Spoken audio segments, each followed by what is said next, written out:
Vegetable biryani பாருங்க பார்க்கவே எவ்வளோ ஒரு சூப்பராக இருக்குது. நம்ம எல்லா காயும் சேர்த்து பண்ணதுனால இதோட டேஸ்ட் அந்த அளவுக்கு சூப்பராக இருக்கும். உடம்புக்கும் ரொம்ப ரொம்ப ஹெல்த்து.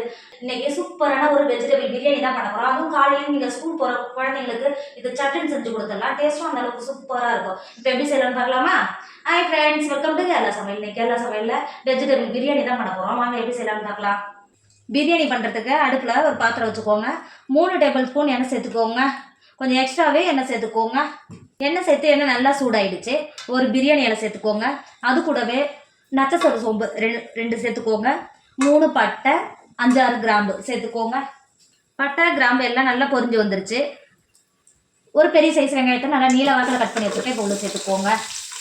அது கூடவே 4 பச்சை மிளகாய் நடுவில் கீட்டு வச்சுருக்கேன். அது உள்ள சேர்த்துக்கோங்க.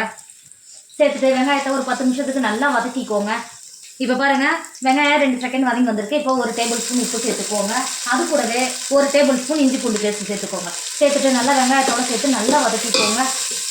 இப்போ பாருங்கள், இஞ்சி பூண்டும் வெங்காயமும் சேர்த்து எந்த அளவுக்கு நல்லா வதங்கி வந்திருக்கு பார்த்தீங்களா? இந்த அளவுக்கு வதங்கினாவே போதும்.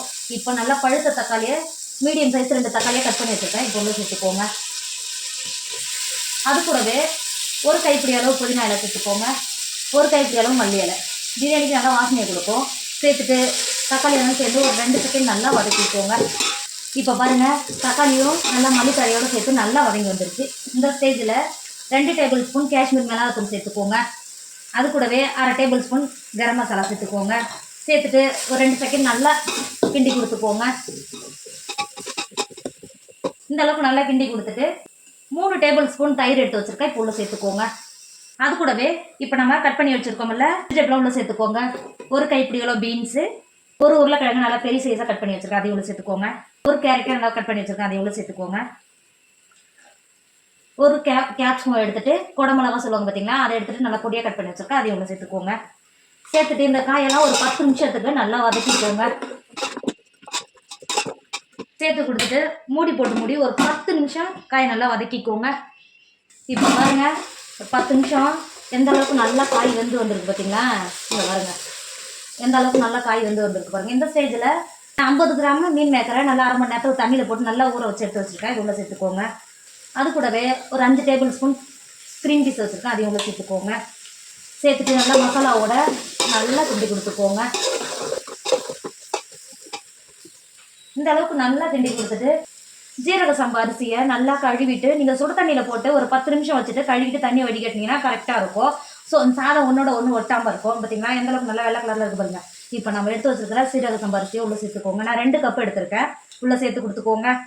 அரிசியை சேர்த்து கொடுத்துட்டு நீங்கள் அரிசி எந்த கப்பில் அளந்தீங்களோ அதே கப்பில் நான் 2 கப்பு அரிசிக்கு 4 கப்பு தண்ணி வச்சுருக்கேன்.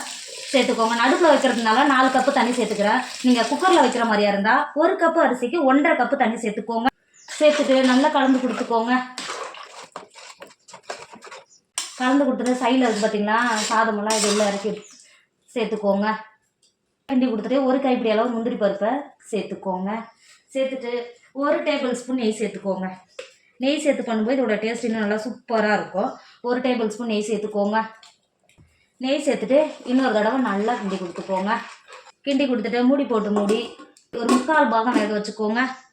இப்போ பாருங்கள், தண்ணியெல்லாம் வற்றி நமக்கு சாதம் வருங்க நல்லா வந்து வந்துருக்கு பார்த்தீங்களா? இந்த அளவுக்கு வெந்தால் தான் நம்ம தம் கட்டும் போது கரெக்டாக இருக்கும். இப்போ இந்த ஸ்டேஜில் நீங்கள் தம் விட்டிங்கன்னா சாதம் உடையாமல் இருக்கும். இப்போ மூடி போட்டு மூடி நீங்கள் ஸ்டவ்வில் வைக்கிற மாதிரி இருந்தால் சிம்மில் வச்சுக்கோங்க, இல்லை ஸ்டவ் ஆஃப் பண்ணிவிடுங்க.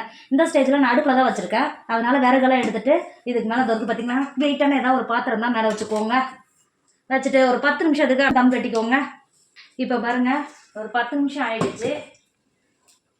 இப்போ திறக்கும்போது நல்லா கமன்னு வாசனையோட நம்மளோட வெஜிடபிள் பிரியாணி சூப்பராக ரெடி ஆகிடுச்சு. இங்கே பாருங்கள் பார்க்கவே எவ்வளோ ஒரு சூப்பராக இருக்குது பார்த்தீங்களா? டேஸ்ட்டும் அந்த அளவுக்கு நல்லா சூப்பராக இருக்கும். இறக்கிக்கோங்க. ஃப்ரெண்ட்ஸ், நம்மளோட வெஜிடபிள் பிரியாணி சூப்பராக ரெடி ஆகிடுச்சு. இதோட டேஸ்ட்டும் அந்த அளவுக்கு சூப்பராக இருக்கும். நம்ம எல்லா வெஜிடபிளும் சேர்த்து செஞ்சதுனால அவ்வளோ ஒரு டேஸ்ட்டாக இருக்கும். குழந்தைங்க ஸ்கூல் போகும்போது கூட நீங்கள் சட்னி செஞ்சு லஞ்ச் பாக்ஸாக கொடுத்து அனுப்பிச்சிடலாம். அந்தளவுக்கு நல்லா விரும்பி சாப்பிடுவாங்க. கண்டிப்பாக நீங்களும் ட்ரை பண்ணுங்கள். என்னோட வீடியோ உங்களுக்கு பிடிச்சிருந்தா உங்கள் ஃப்ரெண்டு உங்கள் ஃபேமிலிக்கு ஷேர் பண்ணுங்கள். மறக்காமல் கேரளா சமையலை சப்ஸ்கிரைப் பண்ணிக்கோங்க. தேங்க்யூ.